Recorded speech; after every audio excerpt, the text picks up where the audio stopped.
Good morning. I have a tree in my garden. It really is quite a beautiful tree.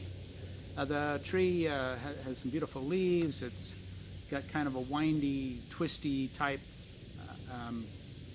branch on it. And it just goes up, and it's just a beautiful tree. The problem with this tree is that it has a pretty soft center in it, and so it makes it susceptible to boring insects.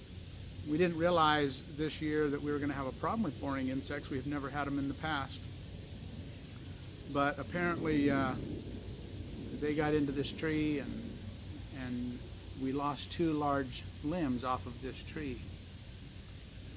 I've noticed after cutting those branches off where these bugs had gotten in and infested the wood, that the rest of the tree now is a little bit more healthy. You cut off the bad part, and it's not straining quite so hard to try and feed and nurture the rest of those branches. The other branches are healthy. The other thing that amazes me about this tree, even though we've lost a couple of branches, it is resilient. It's already started to push out new stems, new small branches out from these dead parts, or just below the dead parts that we ended up cutting off. And so I'm pleased that I think that this tree will recover. Obviously, we're going to have to take a little better care of it. We're going to have to make sure that we treat it with stuff each year to keep the boring insects out of the wood.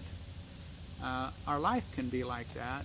We all have scars in our life. Some are seen, some are visible on our skin, others are emotional.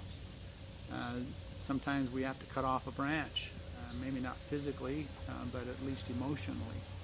And it's hard, it's tough, but it allows the rest of us to grow even stronger. Sometimes those branches that we may cut off are pieces of our history that are not being productive for us. And when we have to do that, it allows for the rest of the tree to grow much, much stronger. This tree has just been amazing to watch as it recovers from the damage that occurred earlier this year. And you can see it in people when they are recovering from traumatic experiences, when they finally cut off that offending branch, whether it's they need to forgive someone else, or whether they need to forgive themselves, whether they need to feel worthy. Once they do that, the rest of the branches thrive. The rest of the plant thrives. The rest of the body thrives. And I guess that's my message this morning, is to allow yourself to heal, and if there is an offending branch that's been eaten by bugs, cut it out of your life. It's not worth it. The rest of your life will be so much better if you can cut out the offending branch. Thank you so much. Have a good morning.